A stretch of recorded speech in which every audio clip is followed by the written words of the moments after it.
En esta presentación voy a hacer una introducción y una motivación del artículo titulado Bases epistemológicas e instruccionales del enfoque ontosemiótico en educación matemática. Se trata de un artículo que utilizamos en cursos de posgrado para introducir a las bases bases teóricas en las cuales se apoya el enfoque ontosemiótico en el componente que se refiere a los aspectos de análisis y diseño de procesos de instrucción matemática. Este artículo está disponible en esta dirección de ResearchGate que se indica aquí y también en la página web del enfoque ontosemiótico alojada en los servidores de la Universidad de Granada. Entonces, como digo, voy a describir las principales características de diversos marcos teóricos que se usan en educación matemática, sobre los cuales se apoya el componente educativo instruccional del enfoque ontosemiótico. En particular, incluimos una introducción, una breve síntesis a los enfoques de tipo constructivista, al aprendizaje discursivo, aprendizaje basado en la indagación y resolución de problemas. Otra alternativa a ese tipo de modelos constructivistas son los modelos basados en la transmisión de conocimiento, la teoría de situaciones didácticas, praxeologías didácticas, la teoría cultural de la objetivación. También mencionamos una perspectiva de tipo ecológica, de tipo sobre la epistemología. Entonces, esta visión general de estos diferentes marcos teóricos permite identificar cuáles son los antecedentes y las filiaciones y los supuestos educativos e instruccionales del enfoque ontosemiótico, en particular de las nociones de configuración didáctica, dimensión normativa e idoneidad didáctica. Los apartados en los cuales hemos organizado esta información están aquí indicados, es decir, como hemos indicado, hablamos de los constructivismos, de la epistemología genética y del enactivismo, el aprendizaje discursivo comunicacional, aprendizaje basado en la indagación y la resolución de problemas, aprendizaje basado en la transmisión de conocimiento. Hacemos también una síntesis del uso de la idea de contrato en educación matemática, para abordar a continuación una presentación un poquito más detallada de la teoría de situaciones didácticas de Guy Brousseau, la noción de praxeología didáctica en la teoría antropológica de la didáctica, la teoría cultural de la objetivación de Radford, el enfoque ecológico de la epistemología, para abordar finalmente una sección en la que se explicitan los componentes epistemológicos e instruccionales del enfoque ontosemiótico. Bueno, no voy a hacer una presentación detallada de los distintos apartados, sino que voy a fijar la atención porque lo pueden leer en el documento y se espera que esta introducción pues, sea una motivación para la lectura detallada de este artículo. Entonces, sí voy a decir algunas ideas sobre los apartados aprendizaje basado en la indagación y resolución de problemas y el aprendizaje basado en la transmisión. En el sentido de que entre estos dos polos extremos, entre el constructivismo y el objetivismo, diríamos, hay como una tensión, hay un dilema que es necesario abordar en educación matemática. Las familias de teorías instruccionales, teorías de enseñanza y aprendizaje, que se suelen denominar como educación basada en la indagación, Inquiry-Based Education, o aprendizaje basado en la indagación, Inquiry-Based Learning, o aprendizaje basado en la resolución de problemas. Todas esas teorías postulan el aprendizaje basado en la indagación con una poca guía por parte del profesor, es lo que describen en un artículo Michel Artigue y Bronhoff. Hemos encontrado esta cita de Zhang, que dice: el argumento de que los seres humanos son agentes activos que construyen el conocimiento por sí mismos ha hecho creer a las personas que las actividades instruccionales deberían estimular a los aprendices a construir el conocimiento a través de sus propias participaciones.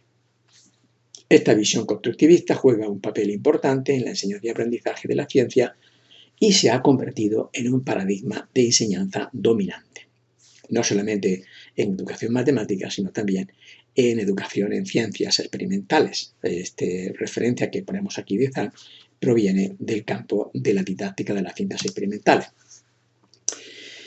No obstante, existen posturas contrapuestas al constructivismo, como es el caso, por ejemplo, aquí mencionamos de Mayer, Kirchner, Swell y Clark, un artículo con un fuerte impacto, entre otros, que justifica mediante una extensa gama de investigaciones la mayor efectividad de modos instruccionales en los cuales se atribuye al profesor y a la transmisión de conocimientos un papel predominante.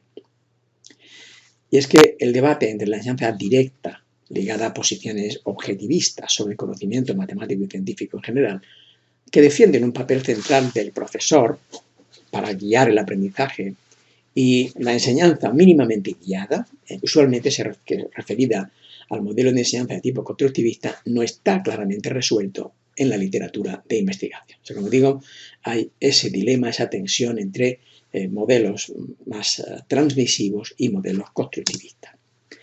El enfoque ontosemiótico, ya introduzco alguna información un poco sobre esta cuestión. El enfoque ontosemiótico introduce una nueva variable en este debate de los modelos didácticos basados en el constructivismo o indagativo o el objetivismo transmisivo. Se trata de reconocer la complejidad ontosemiótica del conocimiento matemático y científico, la cual debe ser tenida en cuenta en los procesos instruccionales cuando se pretende alcanzar el objetivo de optimizar los aprendizajes de los estudiantes. Al asumir presupuestos antropológicos, semióticos y pragmatistas sobre el conocimiento matemático, que es el caso, por ejemplo, de Leos, se llega a la conclusión de que una parte esencial del conocimiento que tienen que aprender los estudiantes son reglas conceptuales, proposicionales, procedimentales, etc., convenidas en el seno de la comunidad de prácticas matemáticas o científicas. Y en consecuencia, no parece que tenga mucho sentido pretender que los estudiantes descubran esas reglas, pero además el objetivo es encontrar las soluciones a los problemas, a las tareas, que a su vez son las reglas, esas soluciones, las cuales deberán formar parte del acervo cognitivo del estudiante para resolver nuevos problemas progresivamente más complejos. Entonces, al tener en cuenta la complejidad ontosemiótica del conocimiento matemático y científico, sin dejar de reconocer el papel central de la resolución de problemas como la razón de ser de esos contenidos, se derivan los presupuestos de un modelo educativo instruccional que resuelve, bueno, por lo menos aparentemente, el dilema entre indagación y transmisión. Entonces, digamos, esto es una primera síntesis de diversas investigaciones que están incluidas y detalladas en el documento de lectura. Voy ahora a mencionar algunas ideas sobre lo que Guy Brusseau ha denominado la epistemología experimental. La teoría de situaciones didácticas la entiende Brusseau como una epistemología experimental, cómo se genera el conocimiento matemático, ¿verdad?, en la escuela y en general en las instituciones educativas. Bien. Los supuestos básicos de los cuales parte esta teoría es que el conocimiento existe y tiene sentido para el sujeto, para el estudiante, solo porque representa ese conocimiento una solución óptima en un sistema de restricciones, ¿verdad? Y el aprendizaje ocurre cuando la aplicación de nociones previamente construidas resultan ser demasiado costosas y el sujeto, el estudiante, está obligado a hacer adaptaciones o incluso rechazos. Para que un concepto cuya enseñanza se pretende la tarea del didacta, para un concepto la tarea del didacta, del profesor y del investigador en ciencias de matemáticas, consiste en organizar situaciones entendidas como sistemas de restricciones para las cuales el concepto dado aparecerá como una solución óptima, de menor coste en cierto sentido. Se trata de una hipótesis que está más próxima al constructivismo que a las aproximaciones derivadas de la noción vygotsiana de zona de desarrollo próximo. Es decir, esta cuestión de en qué medida la teoría de situaciones es una teoría constructivista, evidentemente hay afirmaciones, hay supuestos que conectan directamente con esa perspectiva, aunque después hay otros elementos que matizan ese constructivismo. Bueno, como pieza fundamental o elemento fundamental de la teoría de situaciones están los tipos de situaciones didácticas, ¿no? Que es quizás uno de los elementos más reconocidos de esta teoría de situaciones. Está el tipo de situaciones centradas sobre la acción, donde los estudiantes hacen sus primeros intentos para resolver un problema propuesto por el profesor. Hay situaciones centradas en la comunicación, donde los estudiantes comunican los resultados de lo que están indagando y otros estudiantes y al profesor. Situaciones centradas en la validación, donde se deben usar argumentaciones teóricas, más bien que empíricas, para justificar las afirmaciones que se hacen. Las situaciones de institucionalización, donde los resultados de esas negociaciones y convenciones de las fases previas son resumidas y la atención se centra sobre los hechos importantes, los procedimientos, las ideas y la terminología, digamos, matemática en cierto sentido oficial. Entonces vemos que es ese tipo de situación de institucionalización en la que está básicamente a cargo del profesor y que forma una etapa final después de que ha habido unas situaciones previas que suelen calificar como adidácticas. Dentro de cada una de estas situaciones hay, como digo, un componente adidáctico, o sea, un espacio y tiempo donde la gestión de la situación cae enteramente de parte de los estudiantes. Eso es el rasgo que nos lleva a afirmar ese componente esencialmente constructivista de la teoría de situaciones, ¿vale? Porque la insistencia en que debe de haber ese enfoque, ese aspecto de adidacticidad. Se considera que esta es la parte más importante, ya que de hecho el fin último de la enseñanza es lo que Brousseau llama la devolución del problema al estudiante y que sean los estudiantes los que, a través de su indagación, exploración, diálogo y comunicación, construyan el conocimiento. Otro elemento importante de la teoría de situaciones es la noción de obstáculo. Un obstáculo es entendido como un conocimiento, una concepción, que ha sido en principio eficiente para resolver algún tipo de problema, pero que falla cuando se aplica a otro tipo de problemas o a otro contexto. Debido a que existe entonces un éxito previo, se resiste a ser modificado o a ser rechazado y viene a ser entonces una barrera para un aprendizaje posterior. La presencia de esos obstáculos se revela por medio de unos errores específicos que son constantes, que son resistentes. Es decir, Guy Brousseau especifica una serie de características de las situaciones y de los conocimientos para ser calificados como obstáculos. De manera, pero para superar esos obstáculos se precisan situaciones didácticas diseñadas específicamente para hacer que los alumnos sean conscientes de la necesidad de cambiar sus concepciones y para ayudarles a conseguirlo.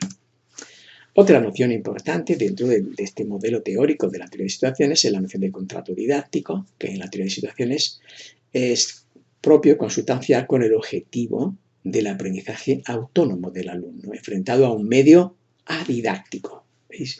La insistencia es muy importante, aprendizaje autónomo y medio adidáctico son fundamentales. El contrato didáctico podría interesar un poco como se puede interpretar como el tira y afloja que se establece en la relación entre el profesor y el alumno, tendente a que el aprendizaje de un saber matemático se realice de la manera más autónoma posible por parte del alumno.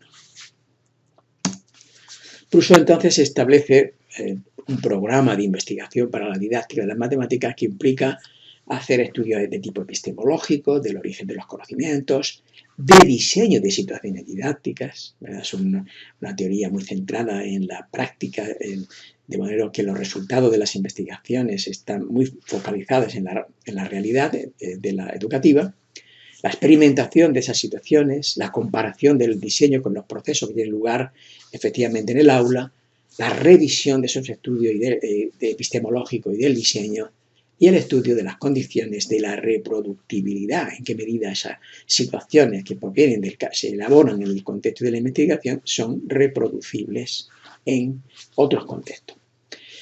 Bien, por supuesto que para tener un detalle, un conocimiento más amplio de las diversas situaciones, habría que acudir a las fuentes y hay una entrada bastante asequible en la Enciclopedia de Educación Matemática, escrito por Guy y Warfield, que se llama la teoría de las teorías de situaciones en educación matemática, que se puede recomendar su lectura para profundizar en esta parte. Bueno, voy a decir algo sobre la teoría de Chevalard, la teoría antropológica de lo didáctico en el componente, porque en el documento complementario de este artículo, que son las bases semióticas, antropológicas y cognitivas del enfoque semiótico, hemos introducido también una información sobre la noción de praxeología matemática, la manera en cómo es antropológica de concebir también la matemática en sí. En esta parte, que está dedicado a los aspectos más bien educativos e instruccionales, lo que corresponde mencionar es la idea de praxeología didáctica. Se considera que la enseñanza o tarea docente consiste básicamente en dirigir la reconstrucción de las praxeologías matemáticas, generando en particular las condiciones que mejor la permitan esa reconstrucción. Mientras que el aprendizaje puede considerarse como el fruto de la reconstrucción, bien individual o en grupo. Así entonces el objetivo de un proceso de enseñanza y aprendizaje se puede formular en términos de los componentes de las organizaciones matemáticas que se requieren reconstruir. Y eso conlleva a pensar y explicitar los tipos de problemas que hay que ser capaz de resolver, con qué tipo de técnicas, sobre la base de qué elementos descriptivos y justificativos y en qué marco teórico. Vemos, ahí tenemos los 4 elementos de una praxeología matemática: problema o tarea matemática, técnicas, tecnología, o sea, justificación de esas técnicas, y teoría, como marco que justifica todos los elementos. Entonces, como se entiende la matemática en términos de praxeologías, ¿verdad?, el proceso educativo es tener en cuenta de organizar también una praxeología didáctica, ¿verdad?, porque la noción de praxeología se aplica a cualquier campo del conocimiento, cualquier tipo de actividad humana. Bien, elementos importantes, que me resulta muy interesante sobre la teoría antropológica, es el concepto de momentos didácticos, ¿verdad?, que viene a ser un poco un esbozo de una teoría de la instrucción matemática, ¿verdad? Entonces, la teoría antropológica propone un modelo de proceso de estudio, proceso de enseñanza y aprendizaje en las matemáticas en términos de momentos didácticos. En este libro de Chevalard, Bosch y Gascon se describen con detalle estos momentos, ¿no? El libro es Enseñar Matemáticas, el estudio de las matemáticas como el eslabón perdido entre la enseñanza y el aprendizaje. Los tipos de momentos didácticos que se consideran esenciales en ese proceso de estudio de una organización matemática son el momento de primer encuentro, el momento exploratorio, el momento de trabajo de la técnica, el momento tecnológico teórico, el momento de la institucionalización y el de la evaluación. No voy a meter en el documento de lectura, se mencionan sintéticamente las características de esos momentos. Dentro de este modelo, hacer en matemáticas, por consiguiente, consiste en activar una organización matemática, o sea, resolver determinados tipos de problemas con determinados tipos de técnicas, que sería el saber hacer de una manera inteligible, justificada y razonada. Y ese trabajo puede conducir a la construcción de nuevas organizaciones matemáticas o simplemente a la reproducción de organizaciones previamente construidas. Otra noción importante de la teoría antropológica son los recorridos de estudio e investigación, los que llaman con la sigla de REI. Un recorrido de estudio e investigación, se inicia con el estudio de una cuestión Q, con fuerte poder generador, capaz de propiciar la aparición de numerosas cuestiones derivadas. Y para responder a estas cuestiones se requiere la reconstrucción de un número considerable de herramientas matemáticas, es decir, técnicas, nociones, propiedades que aparecen de esa manera como una consecuencia y no como un origen del estudio de las cuestiones. Entonces, con los recorridos de estudio e investigación, con los REI se quiere introducir en la escuela una nueva epistemología que permita reemplazar el paradigma escolar del inventario de los saberes, a veces también llama del monumentalismo, ¿verdad? El énfasis de empezar a enseñar matemática a partir de los conceptos, de los objetos, ¿verdad? Por un paradigma de cuestionamiento del mundo, para dar sentido al estudio escolar de las matemáticas en su conjunto, transportando a la escuela una actividad de estudio más cercana al ámbito de la investigación. Bien, de esta manera son sintéticamente elementos importantes de la teoría antropológica que sin duda tanto la teoría de situaciones como la teoría antropológica como otras teorías de la didáctica francesa están en la base, en el punto de arranque del enfoque ontosemiótico. Voy a también a resaltar algunas ideas de lo que de la teoría que está elaborando y ha elaborado ya Radford, que es la teoría cultural de la objetivación. Radford ha desarrollado una manera específica de considerar la educación en general y la enseñanza y aprendizaje en particular, que tiene en cuenta no solo los conocimientos que se ponen en juego, sino también la formación de los alumnos en tanto que sujetos humanos. Es una perspectiva, ¿verdad?, humanista de los procesos de enseñanza y aprendizaje. Esta posición, que él califica como político-conceptual, se conoce como teoría de la objetivación, y en la que se plantea el objetivo de la educación matemática como un esfuerzo político, social, histórico y cultural, cuyo fin es la creación de individuos éticos, reflexivos y críticos, que se posicionan, como digo, de manera crítica en las prácticas matemáticas constituidas histórica y culturalmente. Entonces, esta énfasis en la cultura, en la histórica, en el desarrollo, en la formación integral de los individuos. Los principios epistemológicos sobre el conocimiento matemático y su aprendizaje que caracterizan las aproximaciones socioculturales en general la formula Radford de la siguiente manera. Hay un primer principio que es que el conocimiento es históricamente generado durante el curso de la actividad matemática de los individuos. Y el principio 2, que la producción del conocimiento no responde a un pilotaje adaptativo, no se trata de adaptar, esto se diferencia notablemente de la teoría de situaciones, sino que está inmerso en formas culturales de pensamiento imbricadas en una realidad simbólica y material que proporciona la base para interpretar, comprender y transformar el mundo de los individuos y los conceptos e ideas que se forman. Bien, entonces, digamos, hemos hecho aquí una presentación de algunos de los apartados del documento de lectura que pueden leer con más detalle y sobre todo las demás. Todas estas teorías, digamos, forman o sirven de apoyo, de fundamento en algunos elementos del enfoque ontosemiótico.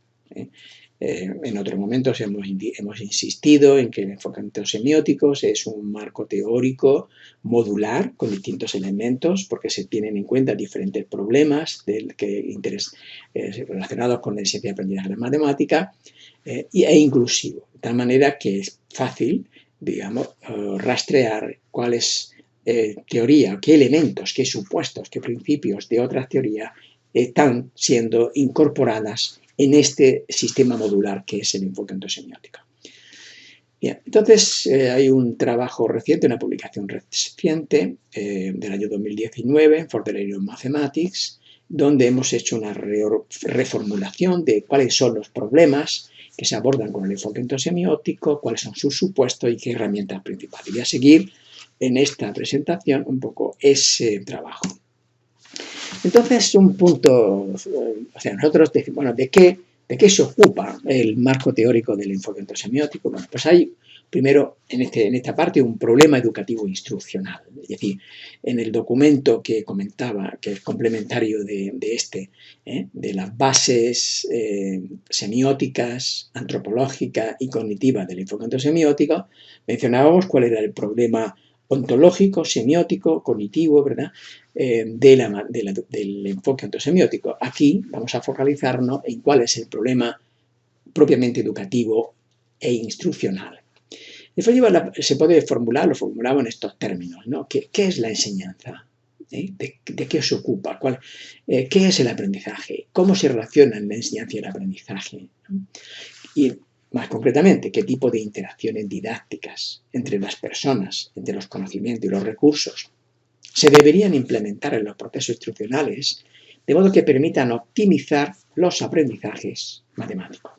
De esto va, y de cierta manera, las teorías anteriores abordan este problema, si no nos vamos a ver diferencias cruciales en la problemática. Bueno, lo que sí vamos a encontrar es que este problema sí es abordado por múltiples teorías. Veremos que hay otros aspectos, como por ejemplo pueden ser el problema ecológico, el problema de optimización, en que algunas teorías no lo abordan de una manera explícita. El modelo de instrucción que se asume en el enfoque semiótico, en el EOS, está basado en los principios de la psicología cultural y discursiva. Esto que hemos mencionado, estos principios de Radford, que también están desarrollados en otros autores como Lerman, que atribuye un papel clave, esencial, a la zona de desarrollo potencial, ¿verdad?, de Vygotsky. Además, está apoyado en los supuestos y herramientas de la ontosemiótica, la cual permite reconocer las configuraciones de prácticas, objetos y procesos y sus implicaciones para el aprendizaje. Es decir, cómo se va a compartir unos principios, ¿verdad?, propios de las aproximaciones culturales, socioculturales, pero, digamos, va a desempeñar un papel importante en el diseño y análisis de los procesos instruccionales y su desarrollo y su organización, ¿verdad?, el planteamiento ontosemiótico. Dado el papel central que la perspectiva antropológica del conocimiento, en el sentido de Wittgenstein, ¿verdad?, da a los problemas y a la actividad implicada en su resolución, la búsqueda, la selección y adaptación de buenas situaciones problemas y la implicación de los estudiantes en esa resolución es también un principio de la instrucción matemática significativa. Esto se va a compartir con otras perspectivas teóricas. Se deriva de este supuesto un modelo instruccional de tipo mixto en el que la indagación y la transmisión del conocimiento se articulan de una manera dialéctica. Hay un artículo que está disponible en la página del enfoque ontosemiótico en el que se desarrolla de una manera más explícita este aspecto de modelo instruccional de tipo mixto. Bien, entonces hay, parece el problema, unos supuestos, unos principios compartidos evidentemente, pero hay algunas herramientas metodológicas específicas. Y en este sentido desempeña un papel importante la noción de configuración didáctica, ¿verdad? Va a constituir una herramienta principal para el análisis a nivel micro de los procesos de instrucción matemática. Bien, esta idea, como luego voy a comentar, está desarrollada en otros artículos y se puede ver. Bien, se define una configuración como un segmento de actividad didáctica, o de actividad instruccional, de enseñanza y aprendizaje, comprendido entre el inicio y el fin de un proceso de resolución de una situación-problema por parte de todas las personas que están implicadas en ese objetivo de estudio, ¿no? Incluye, por tanto, las acciones de los estudiantes, qué hacen los estudiantes, qué hace el profesor y los medios planificados o usados para abordar la tarea. En esta idea de configuración didáctica no se prejuzga o no se presupone ningún tipo de modelo, sino que va a haber distintos tipos de configuraciones, ¿verdad?, dependiendo de los momentos del proceso de estudio, en los que podrá tener más protagonismo el estudiante o menos o más protagonismo el estudiante, etc. Es decir, y por eso se definen también, en ese artículo que ahí mencionamos, tipos de configuraciones didácticas. Claro, esto podría decir, bueno, esto se parece bastante a los tipos de situaciones, pero se podrá ver que hay algunas semejanzas, por supuesto, pero hay diferencias sustanciales. En una configuración didáctica hay un aspecto, un componente que es la configuración, una configuración o subconfiguración epistémica, que va a ser el sistema de práctica, objetos y procesos matemáticos institucionales que se requieren para resolver esa tarea. Hay una configuración instruccional, que es un sistema de funciones, de roles docentes, discentes y medios instruccionales que se utilizan, así como las interacciones de los distintos componentes. Y hay también una configuración cognitivo-afectiva, que va a ser ese sistema de prácticas, objetos y procesos matemáticos personales que van a poner en juego los estudiantes y que describen el aprendizaje y los componentes afectivos que también le acompañan. Bueno. Bien, en este diagrama se muestra un poco la dinámica, la complejidad y la dinámica de una configuración didáctica. No voy a entrar en el detalle aquí de la descripción de los distintos elementos que componen este diagrama. Hay una parte aquí a la izquierda que está focalizada, donde se describe la enseñanza, y allá a la derecha el aprendizaje. Es decir, hay una relación entre enseñanza y aprendizaje, una relación en cierto modo de causa-efecto, ¿no? Por esto es un diagrama tipo causa-efecto, ¿no? En la enseñanza hay una configuración epistémica y una configuración instruccional. Del lado del aprendizaje hay una configuración cognitivo-afectiva, que es cómo se va a describir los aprendizajes. La idea de configuración, ¿verdad? Va a ser el mismo que la configuración ontosemiótica de prácticas, objetos y procesos, que pone en juego, en el caso de la cognitiva, por parte del estudiante. En el caso de la enseñanza, la configuración epistémica de prácticas, objetos y procesos que se involucran. Conectando las configuraciones epistémicas y las configuraciones instruccionales, hay unos momentos didácticos y estados, ¿verdad?, que reflejan un poco la complejidad. Hay unos estados de problematización, de representación, de definición, de argumentación, ¿verdad? Hay procesos de significación, instrumentación, generalización, etc. Y del lado de la configuración instruccional se refleja una serie de roles que va a cumplir el profesor: gestión, planificación, motivación, transmisión, institucionalización o regulación, y la evaluación. Y por parte del alumno, el alumno va a hacer recepción de información, aceptación, indagación, ejercitación, aplicación. Aquí estamos ya viendo unas ciertas diferencias que consideramos relevantes respecto de la modelización de las situaciones didácticas desde el punto de vista de la teoría de situaciones. Bien, todo este trabajo recomiendo la lectura de este artículo en Recherche didactique de mathématiques, que se llama Análisis de procesos de instrucción basados en el enfoque ontológico semiótico de la cognición matemática. Una secuencia de configuraciones didácticas es lo que se llama una trayectoria didáctica. También podrías tener una fuerte conexión, relación con los recorridos de estudio del rey, ¿no?, de la antropológica. Lo que pasa es que aquí se describe cómo es una trayectoria didáctica en términos de una configuración didáctica inicial, porque hay un problema inicial introductorio, hay una secuencia sucesiva y hay un estado final, digamos, una configuración didáctica que sería un poco como el problema final de cierre. Es decir, digamos que aquí tenemos una modelización de todo el proceso de instrucción, proceso de estudio, en términos de configuraciones, tipos diversos de configuraciones y una secuencia de configuraciones didácticas. Bien, entonces acabamos entonces de describir los principales supuestos y herramientas para abordar el problema educativo instruccional.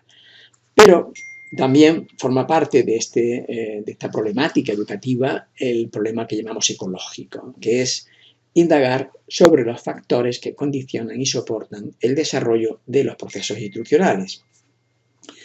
Esta problemática analiza la diversidad de factores y normas que pueden condicionar los procesos de enseñanza y aprendizaje. Entonces se considera necesario responder a cuestiones de qué normas condicionan el desarrollo de los procesos instruccionales, quién, cómo y cuándo se establecen esas normas, o normas en el sentido también que pueden ser hábitos, etc. Cuáles y cómo se pueden cambiar esas normas para optimizar el aprendizaje matemático, ¿vale? En un trabajo, esta idea de la dimensión normativa se publicó en un artículo en la revista Enseñanza de las Ciencias en el año 2009. Se aborda el estudio sistemático y global de esa dimensión normativa desde la perspectiva de Leos, tratando de identificar las conexiones que se establecen y las complementariedades de estas nociones con la idea de contrato didáctico y norma sociomatemática. así como el reconocimiento de nuevos tipos de normas que facilitan el análisis de los procesos. La identificación de las diferentes facetas de la dimensión normativa, ¿verdad?, como es la faceta epistémica, cognitiva, interaccional, mediacional, afectiva y ecológica, va a permitir valorar la pertinencia de las intervenciones de profesores y alumnos, teniendo en cuenta el conjunto de normas que condicionan la enseñanza y el aprendizaje. También se pueden sugerir cambios en los tipos de normas que ayuden a mejorar el funcionamiento y el control de los procesos institucionales con vistas a una evolución de los significados personales hacia los significados institucionales pretendidos. En este diagrama, incluido en el artículo que hemos mencionado, publicado en Esas de las Ciencias, se clasifican las normas, ¿ven?, según diferentes criterios. Según la faceta, hay normas epistémicas, cognitivas, afectivas, etc. Según el origen, esas normas pueden estar establecidas desde la administración, de la sociedad, la escuela, el aula, la propia disciplina. Según el momento curricular, etc. O según el tipo y grado de coerción. Pueden ser normas sociales, que pueden ser leyes, decretos, órdenes, resoluciones, hábitos, costumbres o disciplinar. Y es un modelo que tratan de ofrecer un análisis lo más completo posible de esos factores para tomar conciencia de ellos y prever comportamientos para optimizar el proceso. Bien, otro problema que nosotros consideramos esencial es el problema de optimización del proceso de instrucción, proceso de enseñanza y aprendizaje. En definitiva, se trata de concebir la enseñanza y el aprendizaje como una actividad humana, y toda actividad tiende, evidentemente, a un proceso de optimización, ¿verdad? La acción tiene que ser optimizada en algún sentido. Entonces, ¿qué tipo de acciones y de recursos se debería implementar en los procesos de instrucción para optimizar el aprendizaje matemático? Entonces, ese es un poco el problema que debe de abordar también la investigación didáctica, ¿no? Se considera que un fin esencial de la investigación didáctica es la mejora del aprendizaje, y para ello es necesario contar con una serie de criterios que aseguren esa optimización. La forma que pueden adoptar los conocimientos didácticos es diversa, porque, claro, estas normas o estos criterios de optimización provienen de la investigación didáctica, de los conocimientos didácticos compartidos. Esas pueden ser sencillamente clarificaciones sobre la naturaleza de la práctica matemática, de los sistemas conceptuales, de principios didácticos, de actuación, etc., ¿no? O recursos didácticos experimentados y contrastados. Los principios y los recursos instruccionales no se consideran como reglas o leyes generales que van a ser inferidos de manera positivista, como leyes positivistas, sino como criterios de idoneidad o de actuación preferente sobre los cuales se ha generado un cierto consenso en la comunidad de educación matemática. Estos criterios tienen que ser aplicados localmente, o sea, no se trata de recetas o de leyes, reglas generales, sino que tienen que ser aplicados localmente, por lo que se deben adaptar e interpretar por parte del profesor. Y se refieren a cada una de las facetas que hemos mencionado anteriormente que caracterizan los procesos de instrucción matemática en el marco de LEOS, la faceta epistémica, ecológica, cognitiva, afectiva, interaccional y mediacional. Entonces, esta idea de idoneidad didáctica, en este sistema teórico que configura LEOS, se ha incluido esta noción como un criterio sistémico de optimización de un proceso de instrucción matemática. Se define como el grado en que ese proceso, que podría ser a nivel de planificación o a nivel de implementación, o una parte de ese proceso reúne ciertas características que permiten calificarlo como óptimo o adecuado para conseguir la adaptación entre los significados personales, que es el objetivo del aprendizaje, en definitiva, y los significados institucionales pretendidos, o bien que se implementa en la enseñanza teniendo en cuenta siempre las circunstancias y recursos disponibles. Bien, hay bastantes publicaciones en las que esta noción se ha desarrollado. Aquí incluyo esta referencia de Goldino 2013, publicado en la revista Cuadernos de Investigación y Formación en Educación Matemática, indicadores de la idoneidad didáctica de procesos de enseñanza y aprendizaje de las matemáticas. Y este diagrama, que es bastante conocido, en el que se trata de representar esos seis ejes o seis dimensiones a tener en cuenta: lo epistémico, lo cognitivo, lo emocional, lo afectivo, lo interaccional, ecológico y lo mediacional, ¿verdad? Hay un cierto objetivo que sería un equilibrio entre todas esas dimensiones, ¿verdad? Y luego, cuando se trata de aplicar en procesos efectivamente implementados, pues esa idoneidad que se entiende no como que un estado dicotómico, que sí o que no, que es bueno, sino que puede ser graduable, es la idoneidad baja o media o alta, dependiendo de los indicadores que se van cumpliendo, ¿verdad? Y es importante que para cada una de esas dimensiones hay un criterio, un principio básico, ¿verdad?, que se menciona aquí para cada uno de ellos, ¿no? Pero vamos, no vamos a detallarlo en este momento. El sistema de indicadores empíricos que se han identificado en cada una de esas facetas puede ser una guía para el análisis y la reflexión sistemática, que aporta criterios para la mejora progresiva de los procesos de aprendizaje. Es un instrumento que lo estamos pensando básicamente como herramienta para formación de profesores, y que sea un instrumento para que ayude al profesor a reflexionar de una manera sistemática sobre su propia práctica. Insistimos que la idoneidad es relativa a unas circunstancias temporales y contextuales cambiantes, lo que requiere una actitud de reflexión y de investigación por parte del profesor. Bien, entonces hasta aquí esta síntesis de principios y herramientas teóricas. Primero, los problemas que se abordan desde el punto de vista del problema educativo instruccional.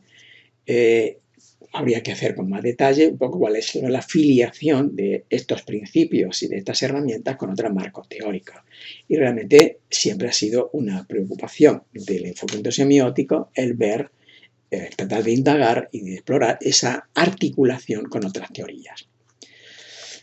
La existencia de diversas teorías para abordar los problemas didácticos matemáticos puede ser un factor positivo. Bien, dada la complejidad de tales problemas, es posible que cada teoría aborde un aspecto parcial, ¿verdad?, y de una manera eficaz.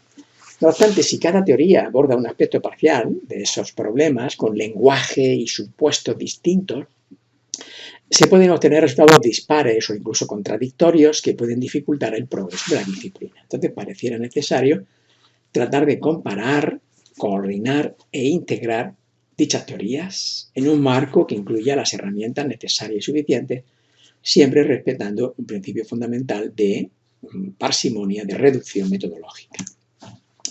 Entonces, en este diagrama voy a explicar sintéticamente algunas ideas en relación a esta idea de hibridación y articulación de teorías. En el 2017 elaboré una ponencia con este nombre de aquí: Construyendo un sistema modular e inclusivo de herramientas teóricas, donde se introdujo este diagrama y esta idea. Lo que se quiere expresar con este diagrama es que, digamos, las herramientas básicas de todo el EOS en conjunto aquí están reflejadas en estas 5 lados del pentágono, ¿no? La noción de sistema de práctica, de configuración semiótica, trayectoria didáctica, configuración y trayectoria didáctica, dimensión normativa y idoneidad didáctica. Entonces, lo que queremos expresar con este diagrama es que distintas teorías que se han desarrollado y que en estos documentos de bases teóricas del enfoque ontosemiótico se han venido presentando, ¿verdad?, podemos decir que hay unos puntos de conexión. Y bueno, y se están haciendo artículos específicos donde se están detallando las cuestiones. Por ejemplo, la noción de sistemas de prácticas. Sistemas de práctica y lo que hay detrás de esa noción, ¿verdad? Bueno, guarda una cierta conexión con la teoría antropológica, pero también con las etnomatemáticas, también con la fenomenología didáctica, la matemática realista, ¿verdad?, y la socioepistemología. Es decir, ahí hay unas teorías que se pueden encontrar unas ciertas conexiones a través de sistemas que, en definitiva, se trata de entender la actividad, desde un punto de vista antropológico, porque esta idea de los sistemas de prácticas, ¿verdad? Operativas y discursivas, etcétera, está ligado, y los significados, porque la idea no olvide que los significados de los objetos matemáticos están definidos en términos pragmáticos, en términos de sistemas de prácticas. Entonces hay una posibilidad de articular, de conectar estas teorías a base de tener en cuenta esta visión antropológica de la matemática. Bien, la noción de configuración ontosemiótica nos permite analizar, y en cierto modo están ahí como la teoría APOS, la teoría de los campos conceptuales, la noción de registros de representación, la noción de la teoría de la objetivación. Es decir, hay posibilidad de esta noción de configuración ontosemiótica de hacer una posible articulación de esas teorías, ¿no? La noción de trayectoria didáctica, configuración y trayectoria didáctica. Bueno, hay elementos con la teoría de situaciones, con las trayectorias hipotéticas de aprendizaje de Simon, ¿verdad? Bien, la noción de dimensión normativa, bueno, articula la idea de norma, contrato didáctico, normas sociomatemáticas, y contrato didáctico está ahí articulada en cierto modo y se puede pensar. También la preocupación de la educación matemática crítica de Scott Moss y otras perspectivas, ¿verdad? Que tratan de esto se puede conectar con algunos aspectos de la idoneidad didáctica. Por supuesto, todo esto es un programa de investigación abierto que requerirá nuevas reflexiones y nuevos estudios de tipo teórico y documental. Bien, entonces termino esta presentación con la sugerencia también de leer, aparte del documento que estamos aquí discutiendo, este trabajo recientemente publicado en For the Learning of Mathematics, en el que también se analiza el carácter prescriptivo de la didáctica junto con ese carácter científico, ¿no? Es decir, la didáctica se entiende como una disciplina científica, sí, pero también tecnológica, porque tiene que comprometerse con la mejora de la enseñanza y del aprendizaje. Bien, con esto termino esta presentación, pues sugiriendo la lectura de este documento que está disponible en la página del enfoque ontosemiótico, pero también en ResearchGate, de modo que como esta grabación estará alojada en Internet con algún foro asociado, pues se puede continuar y establecer un diálogo y una discusión de los distintos elementos que se han presentado.